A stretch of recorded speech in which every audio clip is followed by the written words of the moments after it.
Hey everybody, this is Carlos Ocelot, founder and CEO of G2 Esports, former professional gamer, and wonderful bodybuilder, as you may have known. Of course, you know me for that, pretty sure. And you're watching Dankan's channel. Thorin, my man. Enjoy. Right, I'm here for another one of my Patreon discussions. Usual guests, if you've seen them on some of the past ones. We've got Jerky's Minion here, one of the OGs of the Patreon.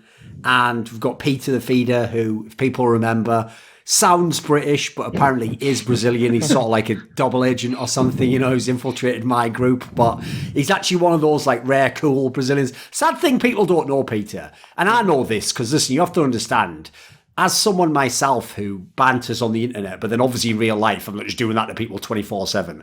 I actually do know, I know Brazilians aren't aware of this, I do know that it's just really young Brazilians that are doing a lot of the ridiculous comments and that sort of meme culture. And the problem is, I think this is their issue, right? Is if they sort of could take the same banter they give out, I feel like there wouldn't be a problem. Like if they really were just memers like 4chan people 10 years ago or something, there wouldn't actually be any hatred of Brazilian fans. But the problem is that when they have like scandals where they like blow up someone, oh my God, how can someone say that are Brazilians? They actually then seem like, you know, that term like pearl clutchers. They seem like the most uptight, like Victorian spinster you could ever imagine. So I feel like the real problem Brazilian fans have is that they're on both ends of the extreme. Like on the one hand, they're the ones making the most outrageous jokes and comments. And on the other hand, if anyone makes any about them, they act as though like, how could you ever say something like that? So I feel like I've had enough time on the internet where I've sort of figured it out, but most people haven't, you know. Like, if you ever go and read, the reason why CSGO fans hate them is they just think they're all, they just can't handle a joke. What's your perspective? I think you hit the nail on you got it right on the front that Brazilians are just very extreme at everything. It's always either they fully commit to one side or just don't bother at all. And on the internet, you're going to see that when, particularly when they win a series and then suddenly they're top 2 in the world or top 3 in the world, and then suddenly they lose and they're tier 4 team. You know, but this might surprise you, because I've told you one of the things that actually helped me, no joke, to learn about Brazilians was just getting to know the MIBR guys, because obviously it goes without saying, in private they will say stuff and tell you about, you know, what things are like that they won't in public. And they told me the crazy thing about Brazilian fans is they even get deference themselves after this matches. Is the craziest part. They said it will literally be the same dude who, when you won the championship, told you were the best, who if you lose the match the next day is telling you fucking are the worst player ever and you should kill yourself. Like they said it'll literally be the same guy. Like you have to, and as soon as you know that, as soon as you know it's sort of almost like Twitch chat, you know, it's just super fickle, you just learn to live with it. You know, you stop thinking of it as if it's like a really serious statement either way. You know, you just have to go with the flow, as it were. The ultimate meme, like, oh yeah, he's a great dude. 2 days later, kill yourself, you die, piece of shit. Basically. Anyway, that was all a digression. Right? Here's the question, Peter. You usually have some good topics. So do you have one that's burning at the moment? Do you have something interesting that you'd like to get into to start this episode? Yeah. So one of the topics that I wanted to, well, I guess, ask you about was your thoughts on a Brazilian major in general. Because I know Rio quite well, and I know there's going to be some issues organizing this tournament. In what way? What would the problems be? So security-wise, as a tourist, if you're going to Rio, you better have a local Brazilian who shows you the ropes, or you're going to run into disaster really quickly. I mean, when you say that, are you meaning like generally? Like, for example, one thing that me and Richard have mentioned many times on By the Numbers, but that for obvious reasons never comes out publicly, is going back many, many years. This isn't just Brazil. If you ever go to a country where there's anything even slightly dodgy, often the responsible TOs will actually send out emails to the players. Like famously, one of the most famous examples for me was many, many years ago. We're talking like almost a decade now. ESWC used to actually send emails that would tell like for example, Chinese players who've never been to Europe before. Like, yeah, by the way, when you come to Paris, don't ever leave your hotel, because by the way, they would be getting a very cheap hotel. Don't leave your hotel at 10 p.m. Don't go like, under bridges or anything. Like, basically obvious instructions to not get mugged, essentially. Yeah. Like, because they hired hotels in the cheapest part of Paris, which is North Paris. North Paris is infamous for its muggings late at night, and that's why actually they sent those emails. Is this the kind of concern you have? Yeah, kind of, but it's a different caliber of danger in Rio. You literally have no-go zones in parts of the town where they're controlled by, especially in the favelas, but they'll be controlled by certain gangs, bandits and drug lords. Where that won't be in the area where the event is, though, surely, right? Well, if it was Sao Paulo, you wouldn't have that. But in Rio, it's one of the only third world cities where you literally have a favela pretty much in the middle of the city, just because that city has a mountain that's not fit for proper building, so it's just inhabited. So the favela is just built on there, and if you take a wrong turn, you're gonna end up in a favela. And there's been stories of people literally being shot on sight. I have heard like one thing that I found very alarming. It's listen. What people don't get is the reason I don't want to go to Brazil isn't actually because esports people flame me. Like, I'm not worried that some kid on the internet is going to wreck me. I just, I'm lucky enough. I'm very lucky in this sense that I don't have to go for the money. Like, I don't desperately need the paycheck. So as a result, I can sort of, I have the luxury of choosing where I go, basically. Yeah. And unfortunately, some of the things you're saying are things I'd heard. And it's not like those are deal breakers, but they do put me off it. So, one thing I'd heard, basically, this is from a bunch of pro players, is they told me there's some mad, rule of thumb from locals there, that if you're ever, there's certain areas where there'll be, a traffic stop, where it's just known by the locals, you don't stop, even if it's red. Because if you stop there, even though it might look like a normal road, they told me, no joke, someone once you stop, especially if you're in a decent car, someone might just step out with a gun and just be just carjack you, basically, just be just get out now. And that sounds crazy, but the way they told it made it sound like it wasn't even that crazy a thing that could happen, essentially. Oh no,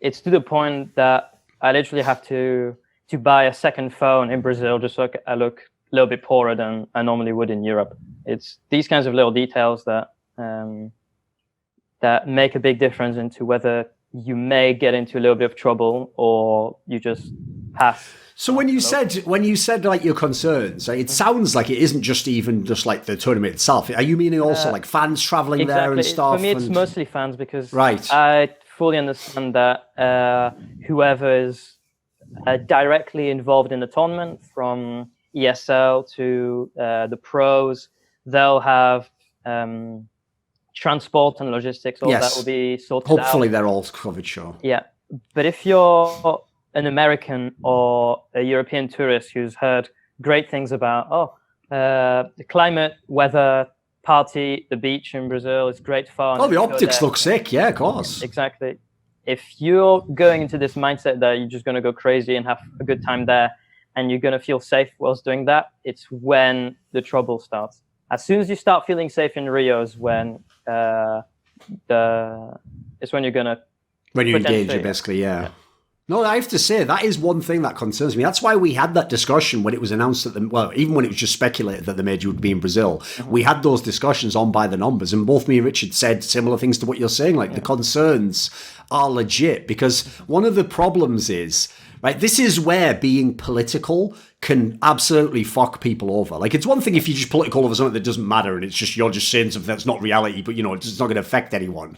Topics like these really do affect people, because I know, this will sound like a crazy example, but I'll just give it because it illustrates the point.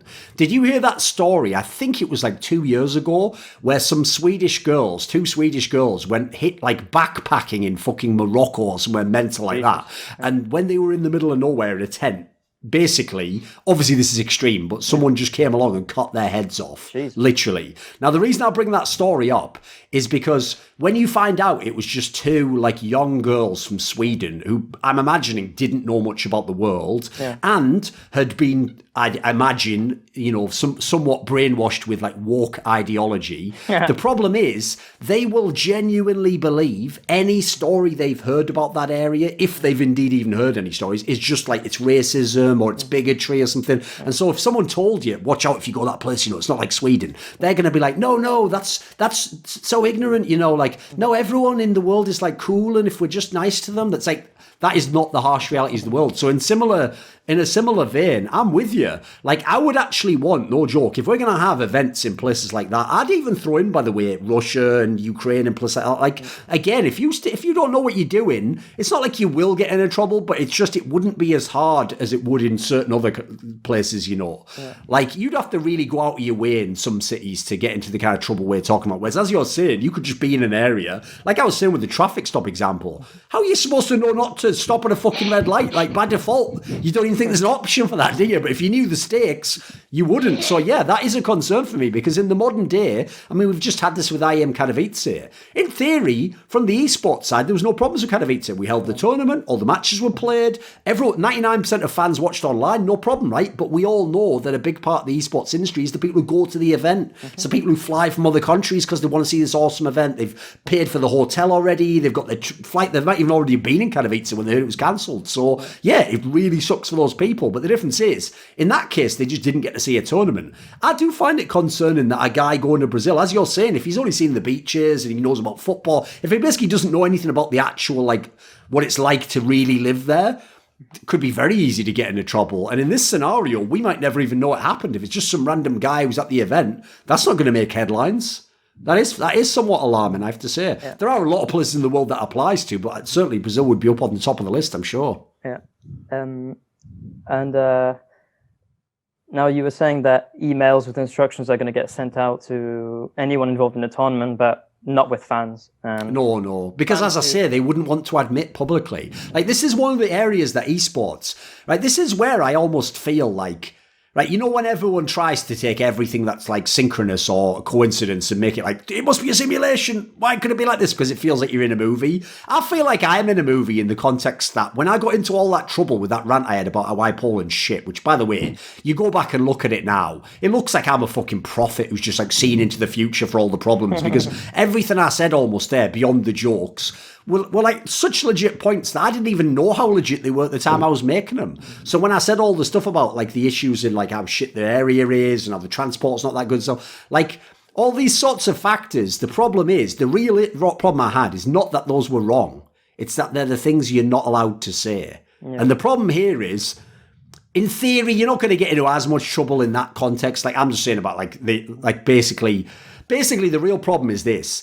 The reason we have to have tournaments in these countries is because they make the most economic sense right now. Like, you can get loads of fans in there very cheaply. There isn't actually as much to do for them. Therefore, they will go to the event. You can get the stadium cheaper. Everything's cheaper. The hotels are cheaper. I don't know about flights and stuff, but, you know, you can crush a lot of your margins by having events in these places. And on top of it, because they're not the main location that you'd go to have a massive sporting event, you will get a really passionate fan base because they're almost starved of entertainment. So when they get a chance to have an awesome tournament, of course they're going to go nuts in a way that we all know, like a crowd in New York might be a lot more fickle, you know. It's just a Tuesday night to them. It's not the big event on the calendar, is it? They can go and see a concert, movie, sports game. There's a million things they can do. The problem is, I totally get that side of it. But if you know, like, if you know my career and my kind of stance, I do feel as though, while I know you don't want to admit that you're doing it for economic problems, you should admit things like these, because people's safety could be at risk, essentially. Like, I actually do think, essentially, there is almost some moral imperative on, in this case, ESL, whoever hosts a tournament in a place like this, to let people know who are fans. Because, yeah, they're not your responsibility, but you kind of do have an obligation. You do, in a way, protect them in a certain way. Yeah, like I put it this way: if I was inviting someone to come to stay wherever I live in the world at that point in time, I wouldn't let them stay in a hotel in a dodgy area or not know they're going to go through a park. Like, no, you wouldn't do that to them. So, Like that, I will say that is a consideration. The problem is, I don't know what can be done about it. Like beyond someone like me making a video, which itself isn't going to get to everyone who goes to the event, I don't think, unfortunately, that info will ever get out there. So at the moment, we just have to cross our fingers and hope. Yeah. There's also another problem, I think, with this event is the lack of presence of MIBR in tournaments at the moment. So if this tournament as a major had been held 2 years ago, you would have had a hell of a crowd. Oh, do you think the fact that they're probably, like, let's be real, they have no chance to win this major. Do you think the fact that they're not that relevant means like the turnout won't be as crazy? It's not even about winning. It's about, like, I would love for them to even get top 8 at the moment. Yes. Just because so I'm still debating whether to go or not, just because... I mean, they're just not competitive if we're realistic, are they? They're like the 18th best team in the world or something.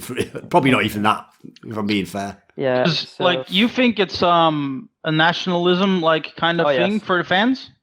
I think the Brazilian crowd, probably more than any other crowd you'll find...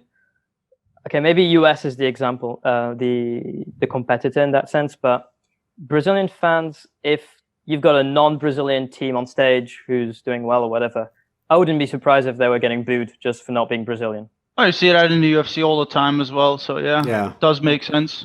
Yeah, so I'm just a little bit concerned of ESL not getting much crowd action when it's not MIBR or Furia directly on stage playing, and I think for the crowd to be hyped and to want to engage, then next month or two we need a deep run of MIBR and Furia just to give fans, something to go on.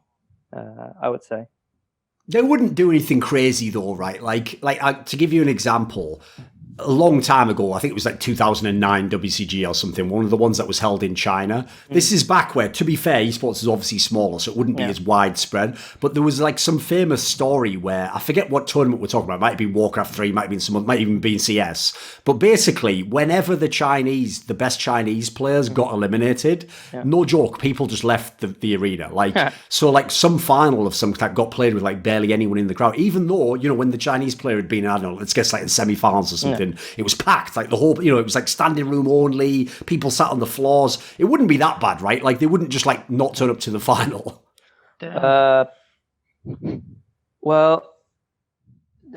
If this was a regular occurrence, then I'd say, to be honest, that could probably well happen. But because it's like one event a year at most that ends up in Brazil, then maybe they'll keep fans staying just because they're not going to get that chance again. Okay.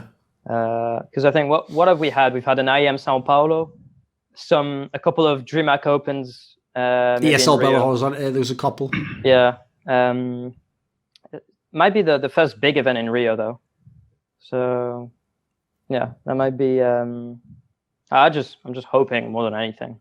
I mean, one thing that does... Yeah, go on. We've seen, like, certain countries where they had the same concerns as well.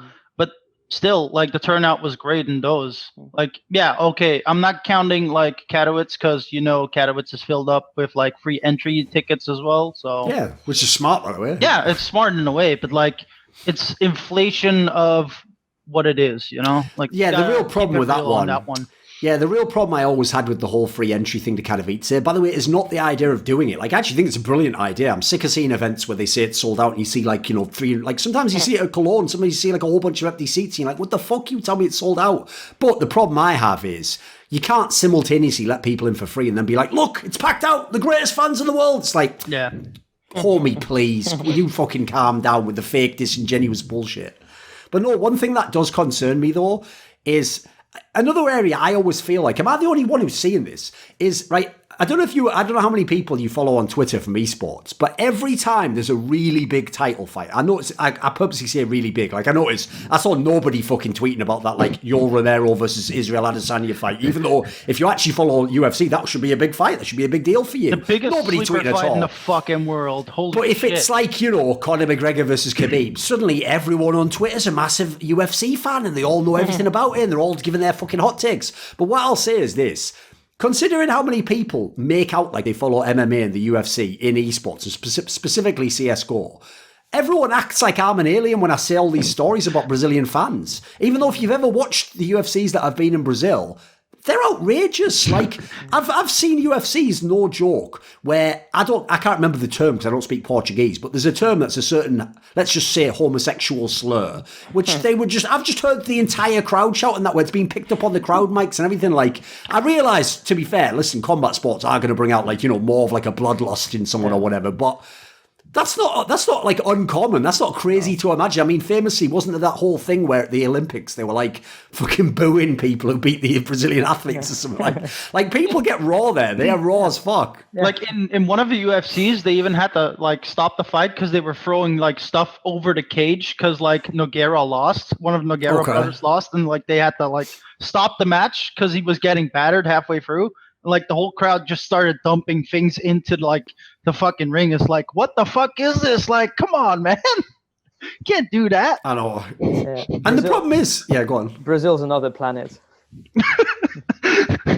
Mars. I mean, that's actually part of the problem, by the way. That ties into what we were talking about earlier. First of all, the stupid idea that people in countries like USA, any like super developed nation, this stupid ideology people are pushing, like all people around the world and all cultures are the same and have the same values as you. Like the reason it's stupid is because it puts in place actually unrealistic expectations. Like if you actually think about who the average fan must be, who follows MMA or esports, the average fan there could be someone who has, who knows, they might have very little education. They might have no experience of cultures like the USA or some of the countries that are watching these events. Like they won't even necessarily know this is unusual behavior.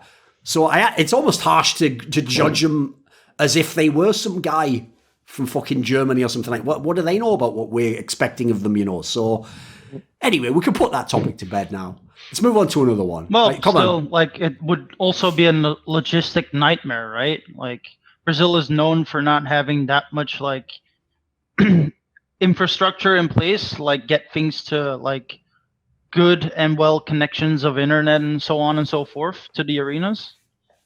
Oh, the internet's pretty bad, but infrastructure-wise, it's improved a lot in Rio because of the Olympics. Okay. Yeah, that might be true. Because I heard from like certain people in Brazil themselves, like the internet is just horrible at times, at certain times of day. No, that is true. But I think they might be able to work something out with a bit of budget. Plus, maybe the mayor of Rio is going to get involved if there's like this is an out of season event in the sense that it's not in the same month of Carnival, and it's not during like a big like could be a friendly that Brazil's playing against some other country in Rio, something like that.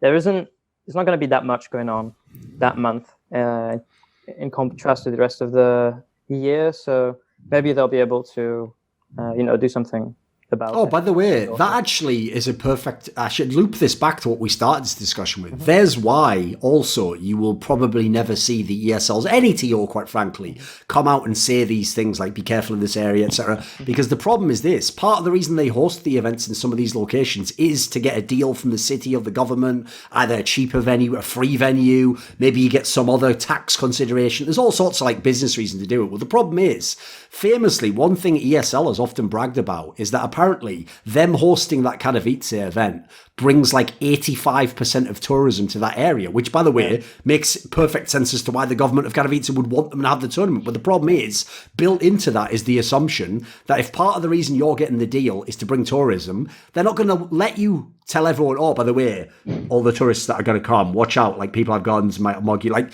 you're just not going to say it, sadly. That's one of those examples of where, like, the incentive to make money and have a business relationship goes against basically just basic human concerns and being, like, I would call it just being honest. Just moral ethics.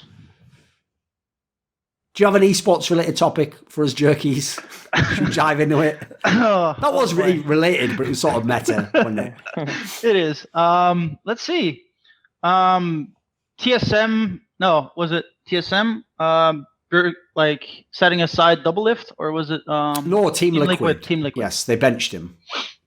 Like, yeah, I can understand that you bench him when he's not motivated, but time and time again has proven Doublelift, when he is motivated, kicks your fucking ass and will make sure you get to the top every single time. So he's motivated right now. Well, guess what? You just benched him 1 week too early. You're going to have to deal with that and probably give him a pay raise after he works your ass back up.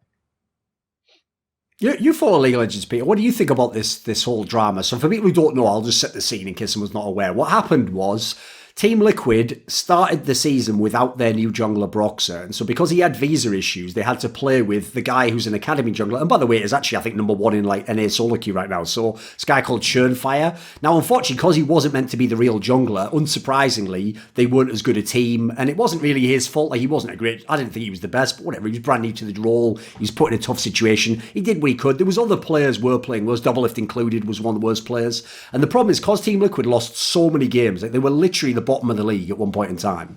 They were in a situation where they had a week where it was initially claimed that Doublelift was just ill somehow, and so they brought in Tactical, who was the Academy AD carry of TSM last year, if anyone was following Academy, which no one does. And they brought him in, and they won some games, and they actually looked good. And then it was announced that Doublelift is actually benched, and that I assume the Tactical guy is the guy they're using now, and they're just going to play with him. And then, once it was announced he was benched, Doublelift came out and said, now I'm motivated again. This is the wake-up call needed, blah, blah, blah. Saying all the right things publicly to try and get back in the lineup. So, what is your take on this, Peter? So I'll say a couple of things. First one being, is that spring really that important in the grand scheme of things? Does it make that much difference whether Doublelift plays right now or not, as opposed to the summer split? Aside from MSI, in theory, it doesn't. Like, they changed the whole even circuit point system so that it doesn't matter if you win spring anymore. Like, that's not really a big deal. So, in theory, you're right. It doesn't matter compared to past years. Yeah. So, in this sense, that's one of the reasons why I didn't pay that much attention to this whole debacle. But didn't Doublelift, and that's my point number 2, didn't Doublelift also get a break last year? No, it was 2 years ago. 2 years ago. In 2017, he just took the entire spring split off, right. And that was when they used Wild Turtle. And TSM still won the split, but that was where at the end of the split, he did a similar thing. He just decided at the end of the split, actually, I would like to play again. And basically, Reginald, I'll tell you from behind the scenes, I know what was going on. Reginald basically told him, yeah, but you're not playing because you took the split off, and like, how do we know what level you are? Mm-hmm. So then, because he said, but I want to play, at the time, Team Liquid needed a player because they were bottom of the league, actually. Funnily, if it was Team Liquid still, they were bottom of the league and they were doing terribly and they were going to get relegated. So, as has often happened in LCS, those like Cloud9, Team Liquid, these orgs are all thick as thieves, as we say in English. Like they're all in together, and even though they're supposed to be direct competitors, like if I had the best player in the league benched, I definitely wouldn't lend it to you if you're my direct competitor. And they still did. But in this fucked up world, they did, and it allowed Team Liquid to get back into LCS, to get out of the promotion scenario, and then because Doublelift had proved himself, they did give him the spot back in the team. So yeah, essentially, there's already a track record, both of Doublelift wanting to have time off, and in the past of a team giving him time off. So yes, continue. So given both points 1 and 2, given that it doesn't make that much difference for the spring split, and that it has happened and he came back stronger with some rest, with some solo practice, less pressure, why would he then straight away want to join again? For me, it's just, I think it's to keep his story. Professional level of play, honestly. Because how else will you be able to keep your form if you do not play against the best continuously in your region? Your form's gonna drop off, I think. No? I kind of agree. It's put it this way, anyone who plays esports games for a long time, so all of us in this call, will know the experience of, all of us at some point in time have played CS and League of Legends. So I'm assuming we didn't just play both of them 24/7 on our solo queue accounts, right? So whenever you go back to whichever one you haven't played for even 2 months, even 2 months off, when you come back, I would say the first 10 games at least, maybe the first 30, you will literally, it doesn't even matter even if your brain, if you know what you want to do, you can't do it with your hands. Like in the game, you crap. Your intuition for the game just goes completely, like what happens is, that's so weird, is when you start playing again, it almost just creeps up on you. Eventually, there'll just be a period like 2 weeks into playing again where you're like, finally, you feel like you know the game again. And it's not like anything drastic has changed. Like you knew the first game you started playing roughly what you should still be doing, and you knew sort of what to do, but it wasn't as fluid, it wasn't as easy, it didn't roll off the tongue, as it were, you know. So in a similar sense, I do think, as we've seen in CS, I think we've seen it at the beginning of this year, where all these teams had, any of the teams that stopped playing in like early to mid-December and then came back and their first tournament was a blast group in like late January, February, all those top teams pretty much underwhelmed. It was very rare that they actually did better. So you look at that, that's kind of playing into what you're saying, Jerkies, and what I agree with. Like, that you have to have a basic level of play just to maintain match fitness, I feel like. Otherwise, even if in your mind, listen, you're still the same great player, and yeah, you only need time to get back up to your level, but you just won't come back at the same level for my money. But I don't know what you do if you're a pro, though, because the problem, I guess my scenario here is, on the one hand, I agree with all the concerns of the pros. I mean, this is something when, literally no joke, people will forget this story, but I'll remind everyone. In Season 4, so we're talking about 2014, the first ever All-Stars event that was really the MSI one, the one that SKT won when they weren't the best Korean team and they played OMG in the final, if everyone remembers, right? At this tournament where basically, even though it was called All-Stars, it was basically MSI. If you remember, the format was the same, you know, they just hadn't made MSI yet. When they hosted this one, it was where Fnatic was actually shit. And they were really bad at this tournament. And one of the reasons why was, I think it was even Soaz came out after the tournament and he just publicly said, because Soaz doesn't give a fuck what people think, by the way. It's one of the reasons I love the guy. He just said publicly, yeah, guess what? We didn't even bother practicing for that tournament. We were burned out. We know we're going to play all year long because we won the splits domestically. We're hopefully going to go to Worlds. So he basically just said, like, yeah, why would we play? Like, we needed time off. So they got super hard flamed. But I totally got it. Because the problem is, if you were in the absolute best teams, the actual schedule you have in League of Legends is totally untenable. People don't get this, and I know it's a lot of pro players in CS almost beg for an LCS type league, and what they miss is this, is when you play the CS circuit, what burns you out really is the travel, in my opinion. It's the fact you're going from continent to continent to continent to continent. It's not actually how much you play. Like, if you look how much they play way less in CS than like an NBA player does. It's just that in the NBA, half your games are at home. Half your games you get to sleep in your bed and just go to the stadium and play. So I think it's actually like the stuff around the game that burns you out. So the reason I always tell pros in CS you don't want an LCS style system is the reason LCS burns you out is because from 2 weeks before the split begins, you're practicing hard for the first week of the split. Then every week of those 9, 10, sometimes it's 11 weeks in a split, you're playing because it's life and death every week because we've got to get in the playoffs, we've got to get a good seed. There's always something to play for. Then you play the playoffs. Now, at that point in time, if you're the best, you go to MSI, then you play the next split, then you go to Worlds, then you have the All-Star tournament if you're a star player. Like, you actually don't get a real break. Because in CS, yes, you might go to 3 tournaments in, let's say, a month and a half. But unless you're Astralis, you're not making the semis of all those tournaments. One tournament, you play 2 days and you go out, right, you go home then. You have a few days off.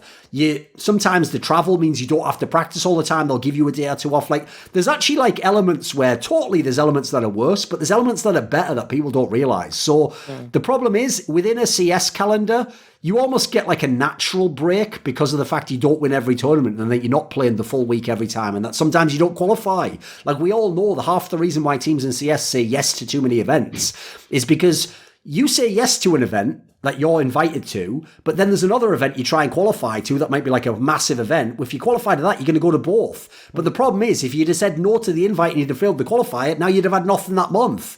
So at the moment, everyone's in a situation where you can't really plan around it. So to bring it all back, I'm kind of, it's like I see both people's perspective. Like, if I'm Doublelift, you have played a long time in League of Legends. I get it that you want to have a proper break and enjoy life, by the way, and all the great things that come from having so much success. But on the other hand, if you're Team Liquid, even though in theory, yes, Spring Split doesn't matter, It does, in as much as whatever you do in spring, you're going to try and carry into summer. So on some level, you still do want him to play. You still do want him to try and be the best even. You still even want, as fucked up as it is when it doesn't matter, you want him to show his highest level. That is what you're also paying him for. That's probably where I guess I come down on it, is I can appreciate why the person, Peter Peng or whatever the fuck he calls himself, wouldn't want to play. I would just say this though. All right, mate, give back the salary. Give back the fucking enormous salary, you know. You give back the money, I can make this work for you. You know, I can meet you in the middle here. But if you want to get that massive salary and then mail in your performance, yeah, I have problems with that. I do have problems with that. Yeah, there is something called professionalism, so. And as much as it sucks, it is sort of the territory that comes with the job. He chose for it, right? So along similar lines, if you ever see stories about those people who are like the biggest musicians in the world, their life sounds like it sucks as well. When they go on those tours, they're on the road for like 200 days in a row, and and that's why I don't know if I've ever told this story before, but one area when I got into working in esports that I actually totally changed my mind on is, you know, if you ever hear those stories in the media about like ridiculous riders that musicians have, like, oh, they demanded like exactly this type of a sandwich and it had to be exactly like, you know, a Diet Coke with lemon in, and if it didn't have the lemon in, he went mental and trashed the whole dressing room. That sounds unreasonable, right? Because you're just sat at home working a normal job and you're going, bloody musician, he's out of control, he gets paid millions and he can't handle that. What they don't think of is, put yourself in their position, right? Imagine you were that musician and let's say we're going to pick like a massive musician who's got like, so we'll take someone like, we'll just say Justin Bieber, because I'm imagining he must have made a lot of money, right? I'm going to guess he's probably worth like, you know, $50 million or something, probably has a mansion at home, right? So basically, if he doesn't do this tour, he could be at home in his mansion, eating whatever the fuck food he wants, seeing whoever he wants, doing whatever he wants, going anywhere he wants, buying anything he wants. So if he now is going to actually agree to this tour that he does, yeah, I'd imagine that if I was a millionaire, I would want exactly the food that I want to eat before the gig. I would want like a very comfortable green room that's, you know, very comfortable settings. I don't want to just be in a normal room with a plastic chair. So it only seems unreasonable till you realise like what expectation level their life is at. So it doesn't actually seem that crazy when you put it in that context. But then we have the crazy people who demand like, oh, the room has to be a certain type of like color and lighting, and then it has to be these amounts of bottles of water from this kind of place and only this kind of place. Like, holy shit. It's like entitlement sometimes, but yeah. It is, but then again, the same thing. Like, here's the argument that I would counter that with, is that person, in theory, this is why it's a good example for the Doublelift case, in theory, every gig they give, they have to try and make it their best gig ever, because the fan who goes to that gig isn't going to every other stop. So what that guy basically might be saying, if I translate it through, yes, what sounds like super fucked up pop star ego entitlement, what they might be saying there is, I have to worry about my performance. So I need everything that makes me as comfortable as possible so that when I have to go do my performance, I do it at the max level. So that might mean the people around me, I can't have people just talking nonsense so I don't know. They could get them out the dressing room. The dressing room has to be, maybe even has to be a certain temperature or something that feels relaxing to me. So I would just say I think it's a very complicated topic all in all, because I do think the circuit in League of Legends is terrible. And I think it creates burnout. Like...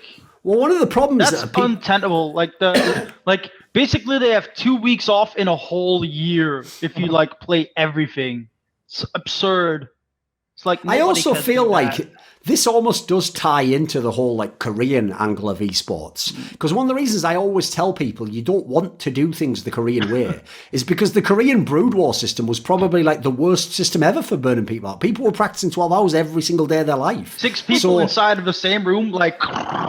So not only did it mean that like the few people who don't get their life completely destroyed are obviously outliers to that system. They're like mutants who could just adapt to that, but even they would get burned out. Like I've always said, anyone who used to wonder, like, why did the great player 2 years later just be terrible? It's like, if you knew his life, it makes sense, mate. Like, they just wore this guy to the bone. If you'd have managed that guy in a very, almost a cynical way, like, let's keep our cash cow relevant as long as we can, you would have done it way differently. You would have given people breaks. You would have let them take a tournament off if they were losing their shit, you know. They didn't. In the Korean system, their mentality was kind of like, if you can't handle it, get the fuck out. We'll have this new kid will do it.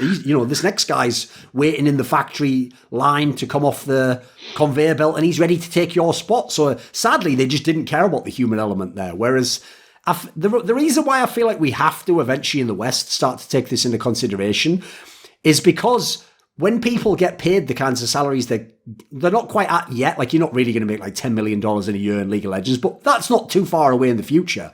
When someone gets to that level, it will just mean that this is what happens in the NFL that ruins the sport, actually. In the NFL, it's not burnout, it's injuries in that sport. So there's actually been some really amazing players in the NFL. Probably the best example ever would be like a couple of the guys, funny enough, they both played for the same team, who were running backs for the Detroit Lions. It was, one was a running back, it was Barry Sanders back in the day. And then wide receiver was Calvin Johnson, right? Megatron.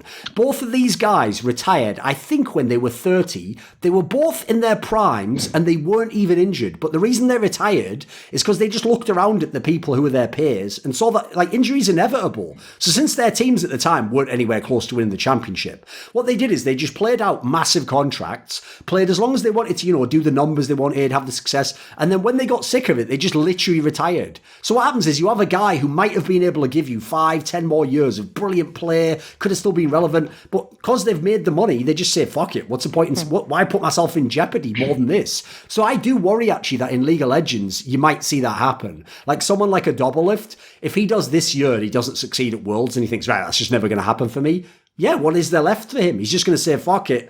If I'm actually at a massive contract in a year or two from now, I'll just play out this year, get my nice contract.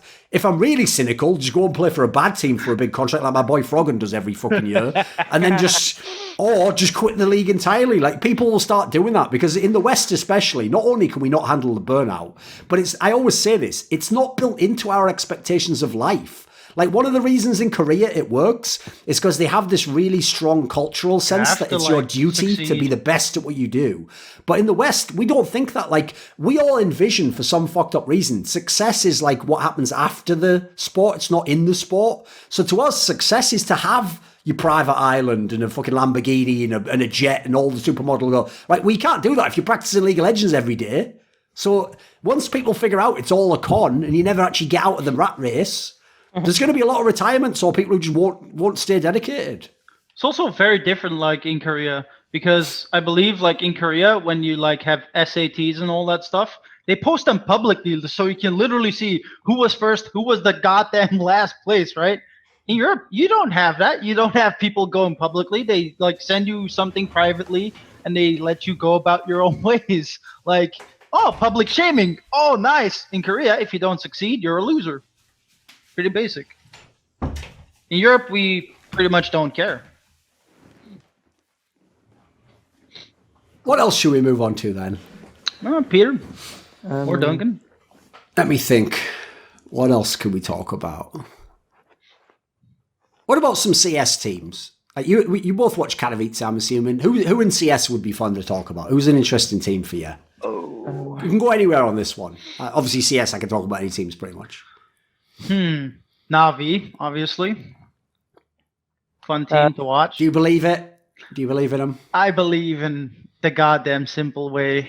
That's the problem. It's like, here's the thing. I don't quite like Richard was obviously super all in him because he just likes to take a punt sometimes. If he sees something good, he'll ride with it. It's not all in, but it's high up there. Yeah. The problem I have is this: it's like you just said there. If what I'm betting on is simple, like if the team itself, I don't even need the rest of the team to actually be the best team. Like money on him alone. Yeah, like I don't need them to be Astralis. They don't have to do that at all. All I need is for them to just get the fuck out of his way. As long as they just don't lose him the game, I will bet on Simple to win the game. Like I think he's like when you watch him play and he's on fire like he was at this tournament here, it's almost like, I always said this, what makes Simple different from other players is, if I watch like a Cold Zero in his prime, yeah, he's going to have really good numbers, he's going to have some rounds that are amazing, but it's going to be like, wow, he was the best player in the server. When Simple plays, I always joke that it's like watching a frag movie. You know the reason frag movies get boring is because you know he's going to kill all 4 people, don't you? You know that he does an ace now. So when they start doing it, it almost becomes like obvious. Like you're like, right, well, to get the next kill, someone's pushing up behind him. He's going to have to like no scope him. He probably have to like deagle the next. Simple does that like live though. Like when it shouldn't be that expectation. So I'm with you. As long as they don't basically drag him down, he should be in the team that wins everything. That just makes sense. It's like just cue the right music and just like show Simple the whole way through the round. That game against Astralis and sometimes against Liquid, watching Simple in that match was like watching a boxing match, but instead you've turned on Mike Tyson's top 10 knockouts.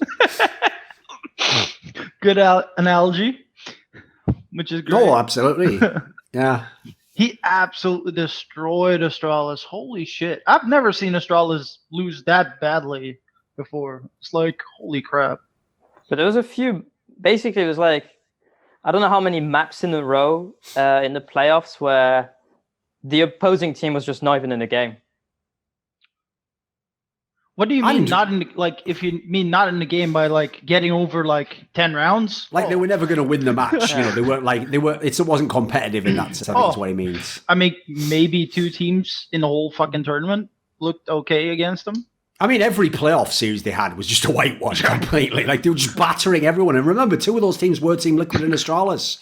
Like the G2 one, the problem with that one is I didn't even blame G2. Like they didn't know they'd be in the final. That team hasn't won anything yet. You know, you can have a failure if you're a team that's had as crazy a run as that. But the other 2, like Team Liquid and Astralis, are supposed to win those matches. It's true. Like they have no excuse at all. The only problem is,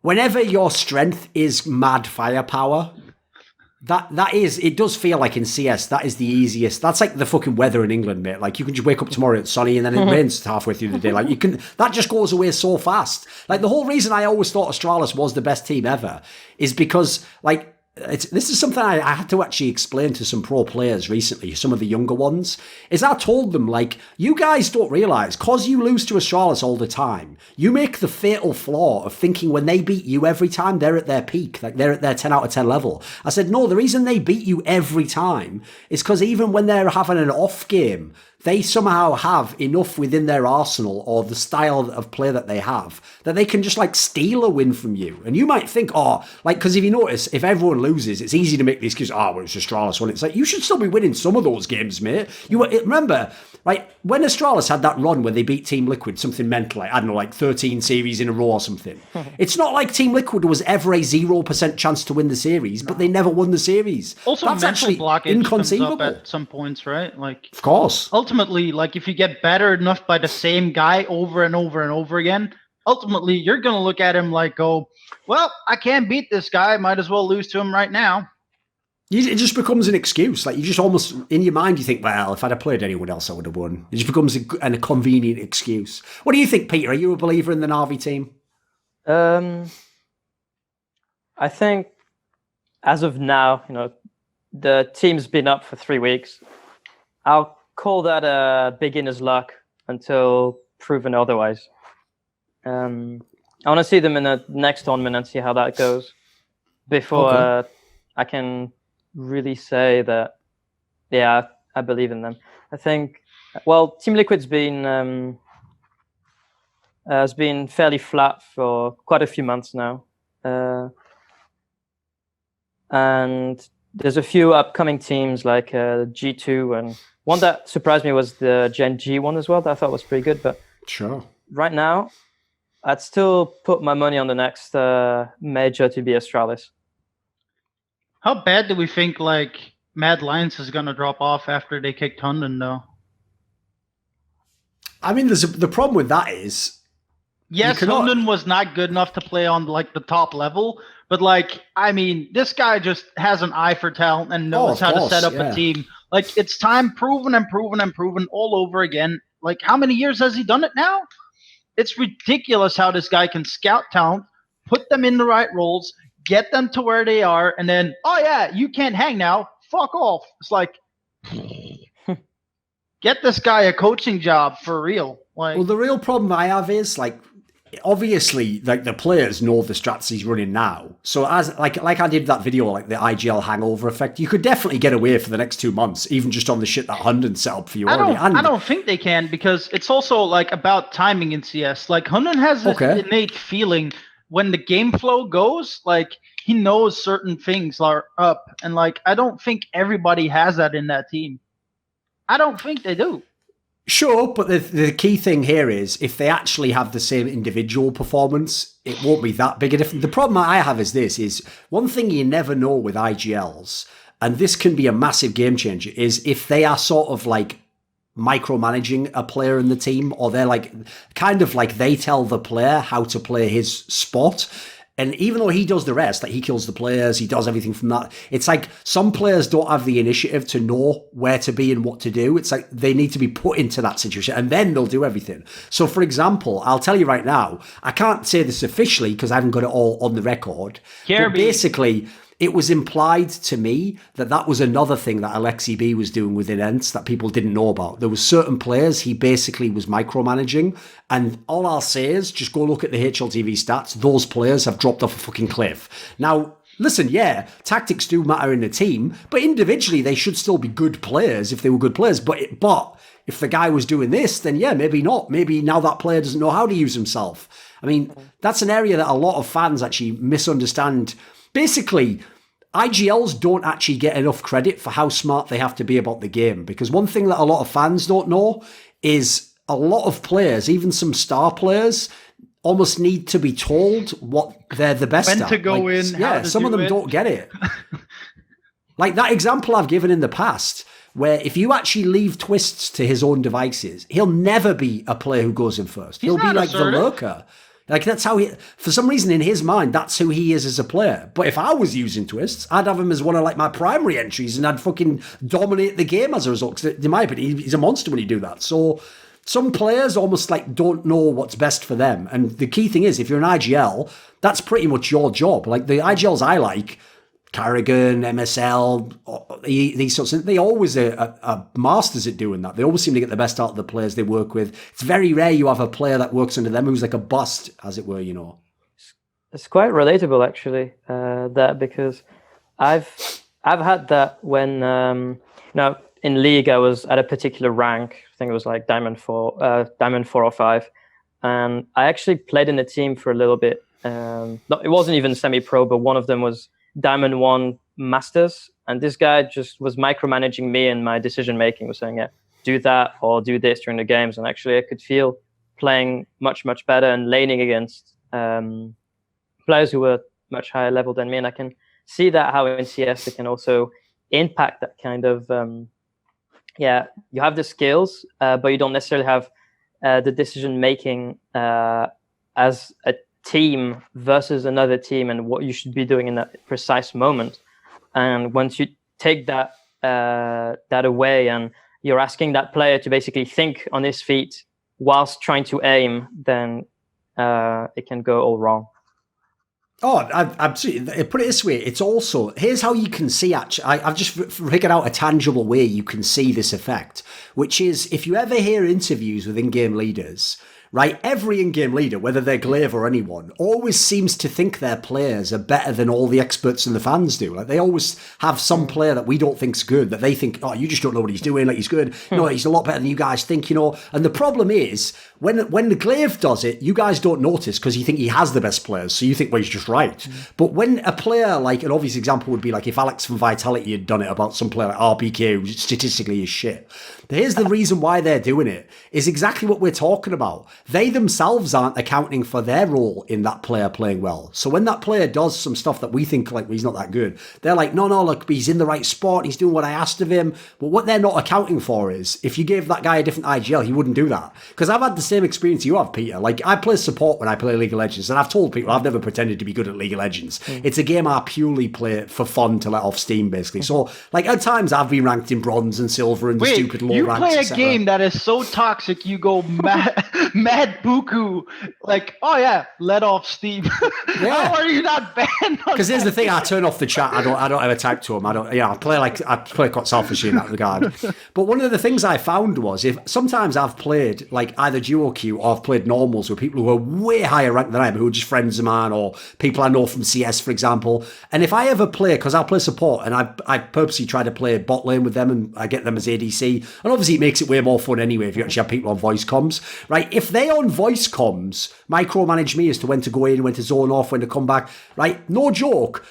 We're always winning, and they'll always tell me, this is where I can see the same phenomenon. They'll always tell me, you shouldn't be so harsh on yourself. You're not really like a silver player. Like, you're actually, if you practice, you could be in diamond or something. And I tell them, like, no, you're not aware. Like, I don't know any of the shit you're telling me. I only went in there because I trusted you. I think you know what you. So I tell them, like, yeah, you have to realize there's plenty of people at the lower level might have decent skills, but what you're missing there is the decision making is everything. It's not like a minor part. It is everything as to how good you're going to be. No, I fully agree. And actually, if you take any one person's rank, where they may have stalled or been there for a while, the skills that they have, which lead these people to be to that rank, could be either they're very mechanical and they know how to win lane, get kills, but then they're sort of int and then go 1v5 because they didn't know how to play safe or didn't have the correct decision making, or maybe they were an assassin who thought they should engage when they should have waited for the tank to do that and then went in for the cleanup. It's either these or they're the people who, what I would say, more soft skills, which is how to play safe, know where to be on the map, how to rotate, how to counter jungle because you know the timings of the enemy. If you're that kind of person, then you could be at the same rank as another person who's more mechanical, just because you have the awareness. You have a different set of skills to that. That I would say is a bit more difficult for a skilled, say, IGL or someone who's shadowing you to be able to make you become better, because it's difficult to teach mechanical skill. But if you're taking someone who's very mechanically skilled and just does stupid things, but then you micromanage them and say, don't do this, wait, do this instead. Ironically, this is the career of Doublelift. We've actually looped back. In a way. You see this in CS also as well. When people like play one-on-one scenarios, like the decision making in that map at the time, like on Dust 2, for example, like, oh, you have these many seconds to rotate from cat, like bomb side A, or go through long doors, right? Or go through the middle under CT spawn. Like, which one do you pick? It would depend on your opponent, right? If you know how he plays, you outplay him. Sure. 100% of the time. But if you don't, if you only know certain things, you'll play 50-50. If you don't know anything about him, you'll lose all the time.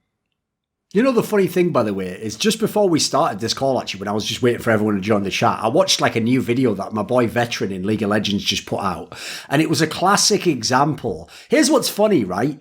Everyone, if I asked like a random Redditor's opinion about Veteran or LS, right, they would be like, these guys are so arrogant, like they think they know so much more than the rest of us. And you know, the sad thing is, they do, but even they make the mistake of actually thinking that the average fan knows more than they do. Because in this video, right, Veteran's doing one of those little things he does on stream where, you know, fans send in their like OPGG and you look at it and you just try and explain to them what they're doing wrong. Like, you know, you played the wrong matchup here. Why are you playing this champion? It's not good at the moment. He does, you know, basic flame like that. And in one of them, right, when he's flaming the guy, he clicks on the OPGG, the match, goes into the actual thing where you can see the guy's runes and starts telling this guy, why have you picked these runes? When you saw it was an all-in lane, you should have changed to these other runes. And I'm just thinking, like, Veteran, do you think anyone in fucking Silver is setting up their runes specifically different once the draft is known and they know them? Like, what are you talking about, homie? Like I'm certainly not doing that. Like, one of the reasons why I'm totally at peace with the idea I will never be high ranked in League of Legends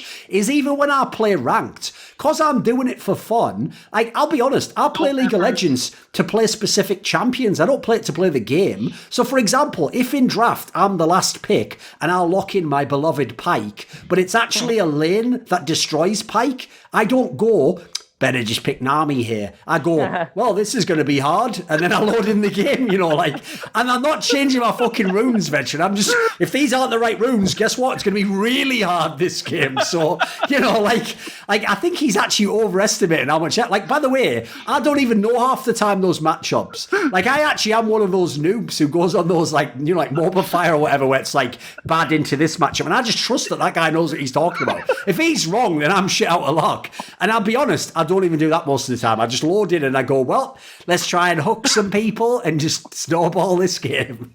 Oh God, I never want to play with you. Oh, you wouldn't enjoy it. Here's the thing, I enjoy it every time. Oh, yeah. I don't know if, and by the way, I won't even lie, at least 20% of the reason I like to play Pike is because you have all those escapes where you can just get the fuck out when you mess things up. It's a lot harder when you actually have a mobile champ you have to position correctly. Note to all the viewers, if you ever come across 4 in your team, expect 4 people to die and 4 in the position. Oh, of course. Yeah. I just get the fuck out. It's listen, I can't be around here. It's gone south, boys. But anyway, to tie it back in, basically the point I was making was, my big concern would be that in other cases, the best example is when Karrigan got kicked out of FaZe Clan, right? The FaZe Clan's real problem is that they didn't recruit any IGLs. They got people who even Adren and Neo, when they were IGLs, that was a long time ago and with very specific teams, exactly. If they'd have gotten, it doesn't have to be anyone good. People heard they could have had MSL or an Alexi B.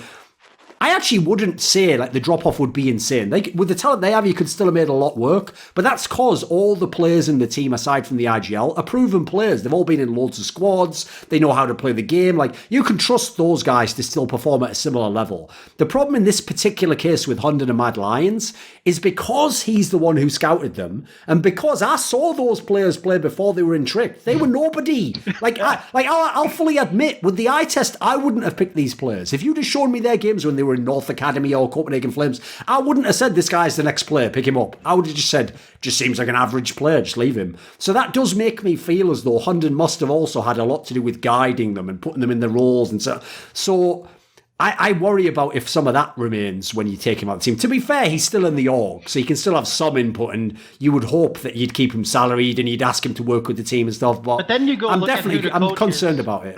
But then you look at who the coach is. Oh, it's Peacemaker. Walks out the door.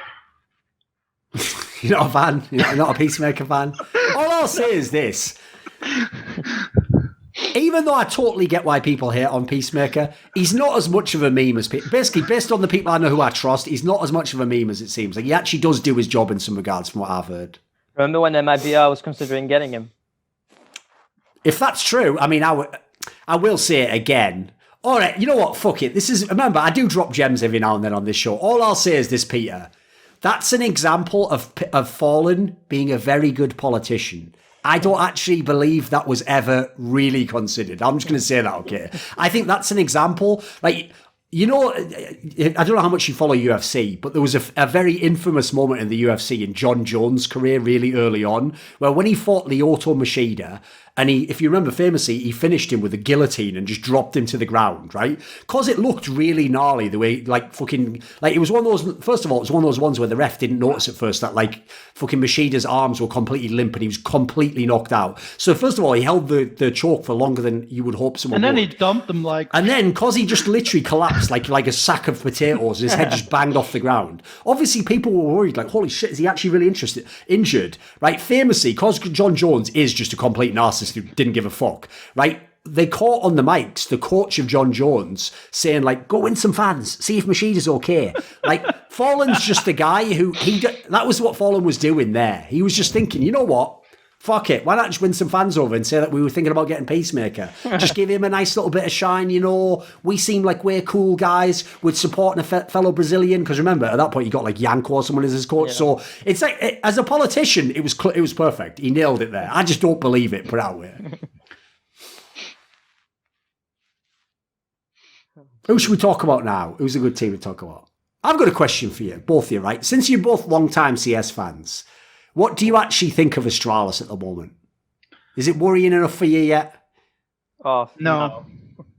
Because the problem is, I'm kind of 50-50. On the one hand, every historical trend says they should actually have fallen off ages ago. That's why I feel like actually the Astralis period might, in a weird way, have been the best thing that could have happened to them long term, because it gave them a little break and then they had a chance to cycle back up. Whereas, like, if you look at the timing of how long they'd been on top, in theory, history says they should have started to fall off not long after that anyway. Like, no one just stays on top for like 2 years straight anyway. But on the other hand, because they have defied history so many times already, like, it's kind of like the simple thing before. I kind of think Astralis are like superheroes in a comic book. Like, you can put them in the worst trouble ever, mate. Like, the bomb might be about to blow the world up. I kind of feel like they can find a way out of any situation. So I have a hard time going against them, even despite how shit they looked in some of these matches. If you still do the eye test, right? If you just pick out the players sometimes, just follow them without names on, they still look absolutely amazing. So I have a hard time picking against them right now still. Like, I do believe in, like, they could easily return. I think I've seen too many times Astralis having off major season dips and just a few tournaments and maybe just almost scrims into in a form of blast and thinking, oh, well, I guess that's them written off for the major, and then bam, should have put my money on these guys. You know, I think I've seen that happen too much now. It's like they're testing new scenarios at times, and it's like, oh, these don't work, cross them off, work them into our corporate strategy, and then pound it in. Let's go. Full throttle again. I think they'll make playoffs again this major, and then we'll be hopefully another Brazilian team too, for the sake of audience. Even if they're losing round of 8, just want to have a good audience and a good tournament. Not another bloody London Face It, which was painful to watch. You said you watched Shenji, right, Peter? Yeah, I just watched them at the DreamHack Anaheim. DreamHack, yeah. I was like, if there was one team I would not have put my money on winning that tournament, it was them. Oh yeah, no doubt. Like, there were plenty of other choices who could have won it easily. Oh no, there was some way bigger names, of course, yeah. But the thing is, though, that's another example of, like, people told me I've overrated DAPS for so many years, it's unreal at this point in time. They said that before NRG. People forget this. Like, everyone when he was in NRG were like, they're not going to do anything. It's just carrying him or whatever. It's like, all right, mate, well, we'll see, shall we? Another like, IGL shamed? It's like I even said yesterday, okay, certainly Stanislaus' peaks have been high because he's won tournaments in his career. His consistency is nothing compared to DAPS. DAPS will get you to the same level, and almost every tournament you'll perform at that level. Like, that just shows the skill set that people have, which doesn't mean one is better than the other. Like, clearly DAPS has his own deficiency. That's why he never won any of those tournaments. But you can't fuck with what he does have. Like, what he does have is very respectable. It's really legit. Like, the amount people. This is where. I guess I should probably make a video about this sometime. One quality I actually judge very highly in IGLs that other people don't seem to is I actually sort of try and take a scientific approach where I want to see IGLs work with a lot of different players. And from that, I want to get a sense of how good I think they are. Like, if you're an IGL, but you were amazing only with one team, even if that team was the best ever, I have a hard time saying you're better than Karrigan, because I've seen Karrigan take like 3 different lineups to like top 2 in the world. That's fucking unbelievable. Like that means it's almost impossible that he's anything but like one of the greatest IGLs of all time. Either that, he has to be the luckiest motherfucker to ever walk the earth, let's be real. Whereas, like, there are people who, yeah, they were super, super sick with this one lineup. They were super. So as a result, that's why I know it's the people that everyone thinks I overrate, MSL, Existence, DAPS. Just go look at their careers. You can almost give these people anyone and they'll get them to a competent level. That just shows that you've got some mad skills as an IGL at that point in time. Foundational skill level. How important do you think sort of people's social skills are for RGLs and, I guess, captains of the team, Thorin? I think that's actually important, because if you can't talk to your players, like, oh, what roles do you want? Like, and then after the game, right, once everything's done, you go socialize again, go at the bar, have a beer with them or something, like, just to cool off steam. I think that's important for a team, like, to band together as well. because you finally like get to a point where you can like learn to read off each other. Like if he's in a really bad day, like you might leave him alone more and stuff like that. So I think that's important. Yeah, and things like managing mental health of the team, making sure they don't go on tilt, keeping their confidence high. These kinds of off of the game skills, which I guess don't get talked about enough. No, of course not. You can't teach those things. It's human like nature to either want to know those things or not, I think.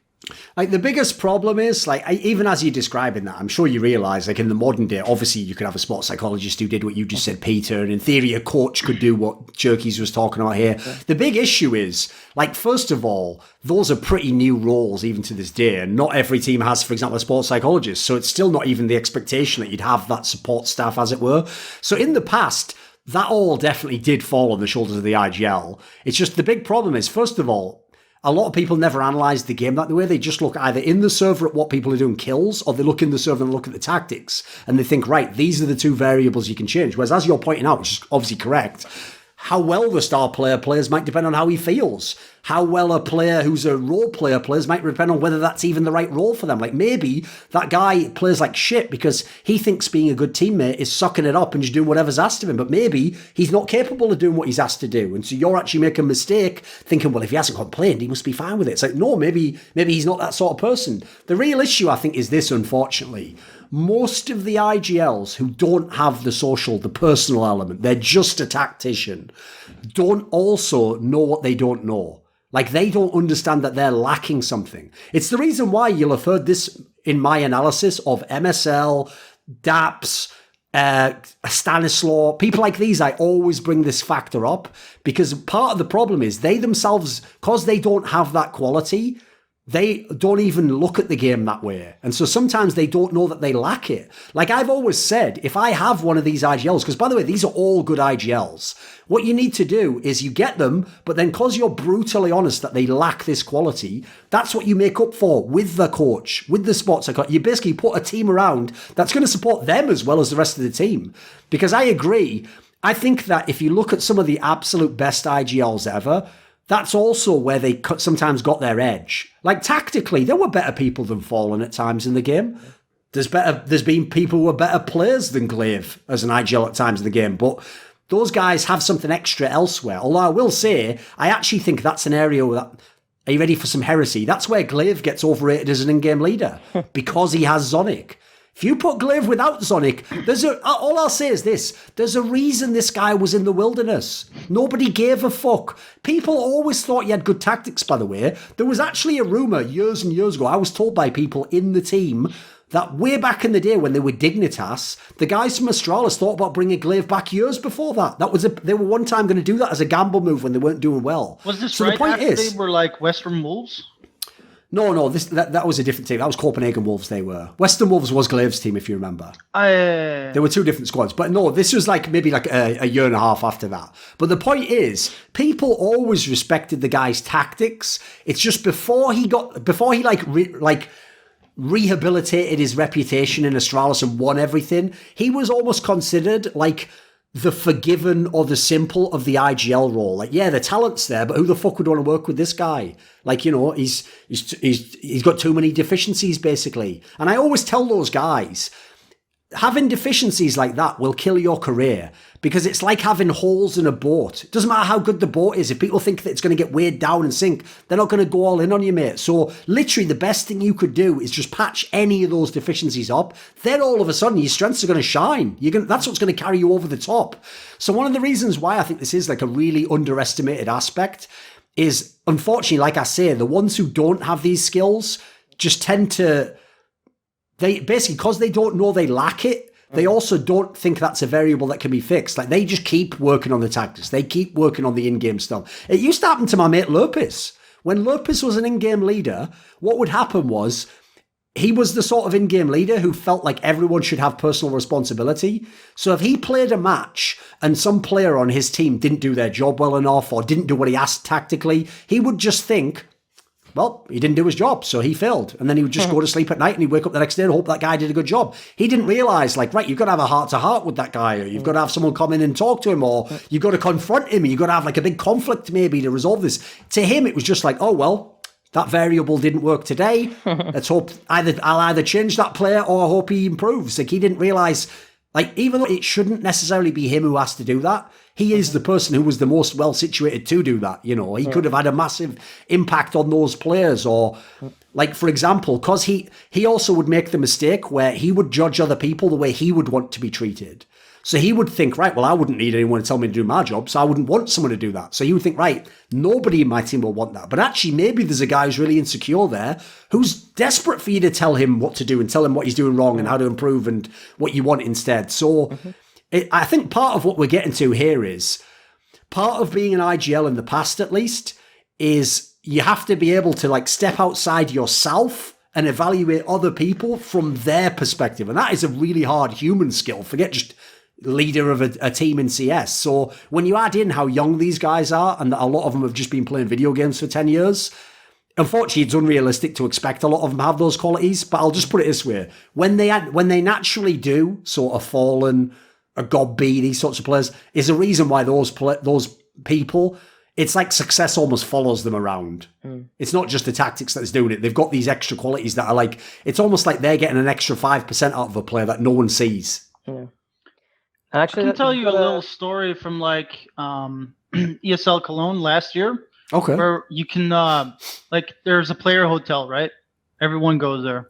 And in the evening, when quarterfinals was done, like, a certain team was sitting outside with everybody. And they were just having a conversation there outside about how the matches went and how they were feeling down and all that stuff. And the IGL of the team goes, well, nothing we can do today, but, well, let's just get some booze. And he just goes and orders, like, a whole lot of booze for them to drink that whole evening. A week later, they go to another tournament, and they came in second place instead of 15th. So you probably shouldn't have said the exact placing there, because now someone could just go on Wikipedia, like and stuff. Okay, right, okay, they were roughly second place. Yes, they may or may not have been second place, but they were definitely were top 8. There we go. That's all you need. Cut that in. There you go. I might actually cut that a little bit. I'll just trim it to the part where it's like, yeah, well, they were in top play.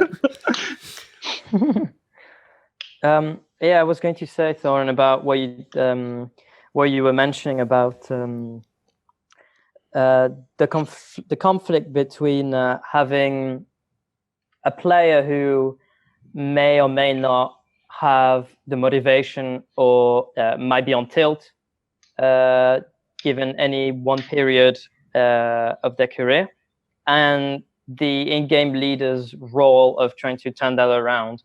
And I think there'd be a bit of a conflict there if that player would be someone like Kenny S, because we've known that for a long time his motivation basically determined how well he was playing.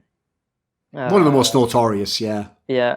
Now, if you're an in-game leader who was in the team at the time and you wanted to, try and bring him back up, as Kenny S, if you've got someone, because, you are Kenny S, and then someone's telling you, well, how about you do things this way, or maybe try and micromanage your game, or telling you to try certain things. Maybe I wouldn't want to listen to this guy because of I wouldn't say maybe arrogance, but because pride, maybe. Pride. Where you've been in the past, and you don't want to acknowledge that you're below someone else in terms of knowledge. So I think that it could be difficult for any leader to try and overcome these kind of problems, even though they do impact massively the performance of the team. I can tell you the really sad thing is this. You will sometimes at events, if you're in my position, like if I'm in the setting that Jerky's is, like you say, like, it's an event where everyone goes to the bar, they'll play a hotel after the night, and I go out there and I have a drink with a few players I know, and I talk to a player in the course of conversation. And because I am the way I am, one of the skills I have is I don't have to build up with small talk. I can just open a conversation by saying the fuck were you doing in that match? Why you guys are going to come last place if you play that? And then the key thing is the players that I know it's banter and it'll just shortcuts to the interesting part of the convo, right? So you wouldn't believe how many times it's quite depressing. An IGL or a good player in a team will just tell me like, you're not wrong. Like that guy is sort of playing like shit, but I mean, what can we do? Like he's just in bad form, and so I mean, he's got some girlfriend issues, or he's like he hasn't been home in enough time. So hopefully, he just turns it around for the next event, and that's it. They just leave it to the gods, as it were, and they hope it gets fixed, because like it is very, very difficult to deal with those issues. To be fair, like unless you're someone who naturally is socially adept, or you put in a lot of time learning these things. I don't even know where some of these guys would start, because I often say this. It's like, I'll deal with an issue that you can fix in the game. Issues outside of the game, get the fuck away from me. Like, I don't want to have to put a player on a psychiatrist's couch and start trying to figure out, like, why does he not want to play the game that he says he wants to be the best in anymore and gets paid 20k a month to, like, that's going to be a really difficult riddle to unravel. Listen, it's a girlfriend problem. We can fix that. In Korea, great StarCraft players had a girlfriend, their drop off in form, and then when they didn't, they became godlike again. Guess what? Don't get a girlfriend. There were certain teams who banned people from getting a girlfriend at the time. I'll tell you, by the way, one of the reasons why to this day that is still a really like prickly topic, the topic of should you allow people to have girlfriends. It sadly has a very simple solution, but you can see how young people wouldn't understand this. This is the problem. Obviously, as an absolute rule, it's not the case that everyone can't have a girlfriend. Like, there's people out there where the girlfriend's a reasonable person. They won't have crazy expectations. They won't push you unduly to do things that'll harm the team. There might even be a positive aspect. Like, they give the person great support. That type of girlfriend you want, that's great. That's perfect. Doing V's wife.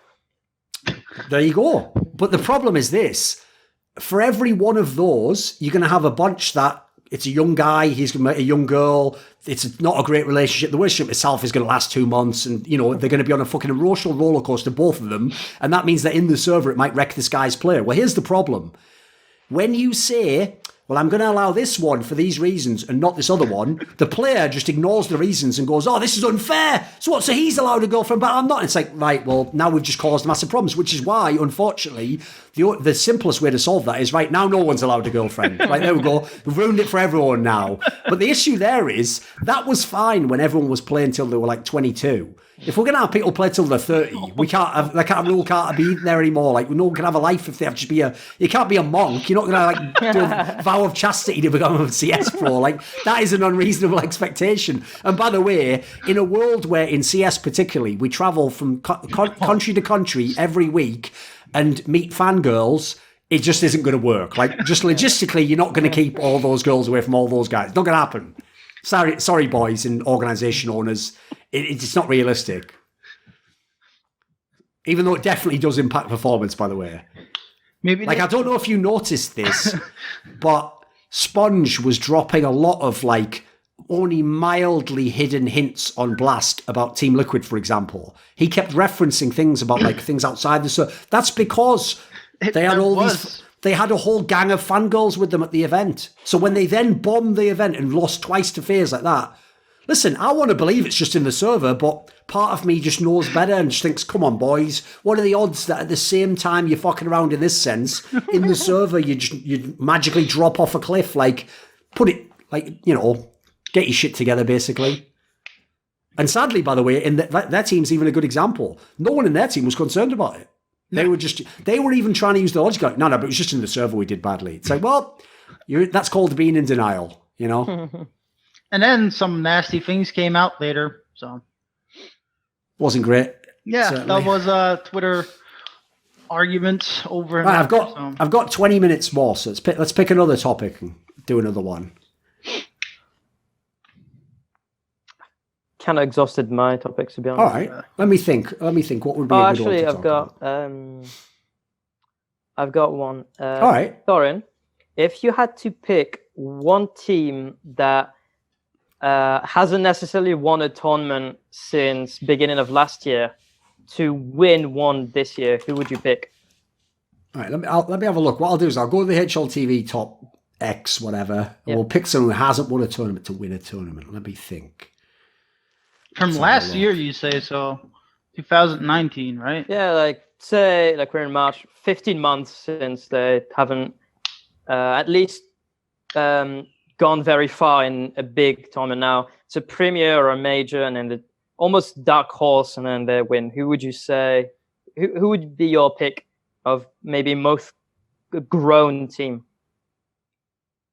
I mean, based on the recent results, it'd probably have to be that G2 team.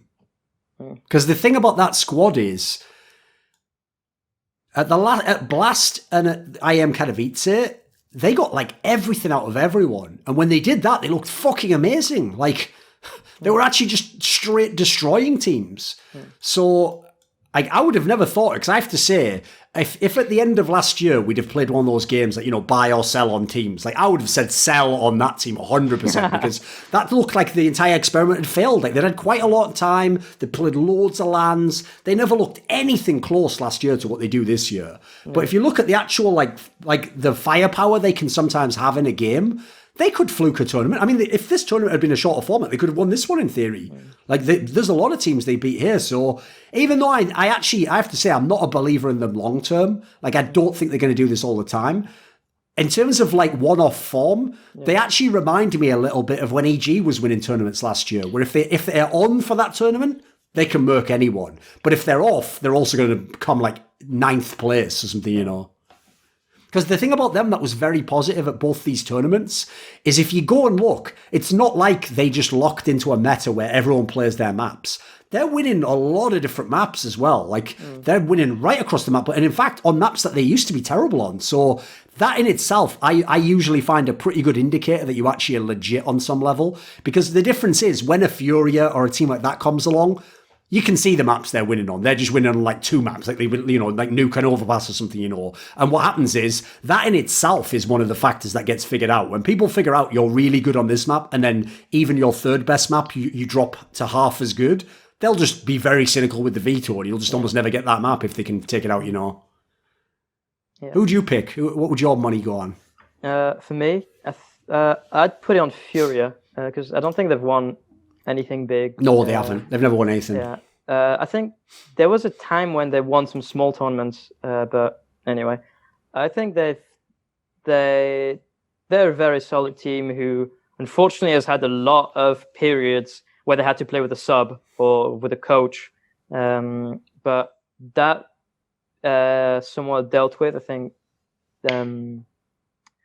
at least I'm hoping for some long runs and some Brazilian CS excitement back. I actually find it sad that not only does MIBR have all these problems that basically mean they can't get anyone who's a known talent to join their team, so they can't level the squad up, but also that Furia they've had such bad consistency as a team. Because I'm with you. I even think it's a decent comparison, because I also think like when they have a tournament where they're on, that lineup's better than MIBR's lineup. Look how complete this lineup is. Way better, like man for man. And when they're on, like, forget the Astralis period. Even just go to that Starladder tournament where they finished like 4th, the one that was like double a limb with like 1 million matches played. They were legit as fuck in that tournament. They were winning best of these against some really good teams. And even the teams beating them, they were taking maps or coming close. Like, when they're on their game, like, that's why I feel like what that team actually lacks is like a great IGL or something. The pieces are there. Like, that team is actually, like I said, it's a better lineup than MIBR's. Who does that team remind you of? Like, it also had Henny and his brother in it. Immortals, you mean? Yeah. It's just like the same, like, it's the same kind of style, right? Yeah, if what people don't realise is the classic Immortals, so I actually don't mean the KNG one now, the one that went to the final. I'm on about the one that was like Bolts and Phelps and Henny and like that one. Like, if people remember the 2016 Immortals, when they first came up, basically. That was a team that I would consider one of the great underachievers. Like, they so rarely ever actually, like, obviously at majors, they never even used to qualify until right towards the end. That team was actually way better than its results was, I thought. It's just that, again, what they didn't have was a Fallen. They had like a bunch of good players, but what happens is when you have just a bunch of good players, yeah, the game, like, it's almost like rolling a dice. Like, today, did we pick the right approach? Are we on the right map for us? You're just all over the place. It's like I think they were very heavy momentum based, because once they started rolling, they really, really were good. But like when they lost like the first 4 or 5 rounds, they never got off to any start like in the match. That's why people don't realize. I remember a few years back, I actually described Immortals. I think it was Immortals. I said that they had like Samba CS style. This was the reason why I picked it, because the logic was it's not like a set approach. It's like you just play off your skills, and if you hit a stride, you stick with it, you snowball the game. Right? What's funny is, because we're in, I mean, even if that was 2018 or something, because we're in the modern day, morons were like, how racist to imply that everything from Brazil is Samba style. But what they didn't understand about the point I was making in saying that is I was obviously contrasting them against the MIBR core. And what I always found incredible is one of the reasons I actually hold Fallen in very high esteem. One of the reasons I was so impressed when they were like the best team in the world is they didn't play like any other Brazilian team I've ever seen play Counter-Strike. Like, they think about what a slow style they had at times, and they were almost the Astralis of their day. They would run the clock down on you. They would use positioning against you. They would make the right decisions against you, and that's what won them the matches. It wasn't just shooting you in the head. Whereas all the other teams, like Immortals, as you say, they were like up tempo. You play off like speed, strength. You just try and win with your aim. It's like the beginning of MIBR, like. MIBR, right? Like when they were what was the name? Luminosity? Yeah. Like when they started, like they had like this Blade-esque style of very, very slow and methodical, as you said. Like it's just totally different from like what you see in like Brazilian Counter-Strike these days. Brazilian Counter-Strike to me is like ultra aggressive, in your face, roll and go. Like that's Brazilian CS to me. Put it this way, this is the reason I actually think that goes under noticed as to why Phelps, KNG, these players, when they're not in MIBR, are straight fire. But when you put them in MIBR, they're like half the player they were. Because when you put them in a system and you have a certain philosophy, which they didn't grow up playing, by the way, they played a totally different approach. It's almost like you're asking them to play a different game. And unfortunately, because in the past, at least, the MIBR core were the number one team in the whole world, their expectation always was, you adapt to us, not us to you. So I've always said, like, I actually genuinely think when Fallen's career is said and done, Phelps will be like the big black mark on his career. The fact he could never figure out how to use that guy or integrate his skills, because his skills are clear. Like, you see it now even when he's left the team again. Every time he's in a team not called MIBR or SK, the guy's fucking unbelievable. Like, I genuinely think if there's teams out there, like the Flashpoint teams that need to sign better players, make Phelps top 10 on that fucking list. The guy's raw skills are mental. It's just, unfortunately, you've got to fit around him. You've got to make him comfortable. You've got to put him in his bit. He's not a guy you can ask to just come in and play a role. So, like, I do think that's a flaw they've had in those teams, is like they've somehow, the other players they've brought in, they haven't been able to, like, I wouldn't say brainwash, because that makes it sound sinister. They haven't been able to sort of like condition the players in the way that they did some of the other names they brought into the team over the years. You know who he reminds me of very, very much? FNX. In what respect? Like the attitude style. Like you have to fit to him, not the other way around. Sure. Yeah. I mean, playing style obviously very different. Very different. Yeah, playing style is very, very different. Like, but like. What do you say, Peter? Oh, I was going to say very different personalities. Oh, of course. Clear yeah. opposites. Oh. Like, you know, one thing that a lot of people don't know about Phelps is a lot of fans don't understand why he has a bad rep in the Brazilian community, because the key thing is, I've got the best example ever in CS here, because anyone who's followed my work knows that here's the extremes on the spectrum, right? Everyone knows the first half of the spectrum. That's called being toxic. And on the one end of the toxicity, right, is Simple, the worst teammate ever. He's literally telling you to your face, you are shit, you can't do anything, do what I tell you, like you're fucking an idiot, you're a bitch. Like that's like one end, right? But what they don't understand is, it's like the horseshoe theory of politics. The other end of the scale has its own fucked up version.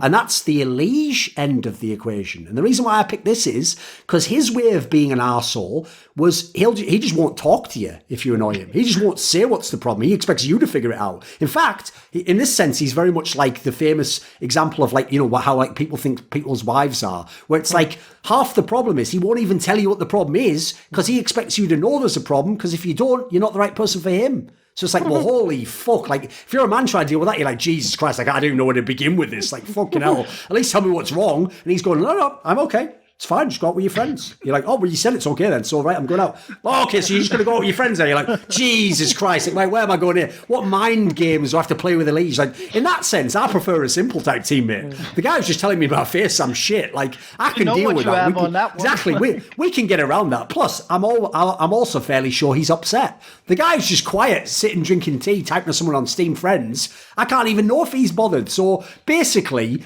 in this equation, Phelps is more on the Elige side of that, and that's where his bad reps come from. It's the idea that he's a guy where either people feel like he doesn't talk about his problems or he won't address problems, he's stubborn, and so it's not obvious that they're a bad teammate or a problem player, but there's a reason why, again, there's times he hasn't been even recruited by the second best Brazilian team when he gets kicked out of SK. I think, unfortunately, that's part of what, in the Brazilian community, based on what I've heard, follows him around, basically.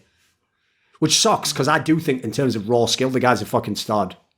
He should have had such a better career than he's had so far. It's actually so underwhelming to me. True. Maybe you could potentially make it work in Furia. I'm still not convinced by Henny. I think there's just too on off. He's always going to be the player he is, mate. Let's just be real. It's just who he is, isn't it? The problem he has is this. Second day's off. The problem Henny has in Furia is, right, so right now, when I open up the HLTV ranking, Furia is number 13. If they're going to be number 13, Henny's fine. That's actually his level. Like, he can be a good player at that level. If you take him to DreamHack Opens, he can look like a stud. I agree, though. If you want to be like a top 5 team in the world, which, by the way, with this core, it's not impossible. I agree. They've already reached it. They did once, you're right, yeah. But, I mean, if you want to do that again, you probably do need a better AWPer than Henny. Because people will never get this. I feel like one of the principles I laid down in Counter-Strike, which to me seems obvious based on observation, but everyone else seems to still be out on, like the jury's out on it, but I think it's proven, is that you never want your AWPer to be anything worse than, like, I'd say the top 2 players in your team. Like, for example, here's a perfect example, right? The first player everyone thinks 100 Thieves should replace if they upgrade is who? 100 Thieves. It's Gratisfaction. Yeah. Everyone says Gratisfaction, right? Now, that's not because Gratisfaction's a terrible player. It's because he's the AWPer. And if you're going to be the AWPer, you can't be like the third best player on the team. Yeah. Because in that scenario, it's a waste of resources. And be the best on it for your whole team. Because you're going to win or lose rounds for your team, right? If you have the AWP. It's the most expensive gun in the fucking game. Like, you better prove why you earned that spot.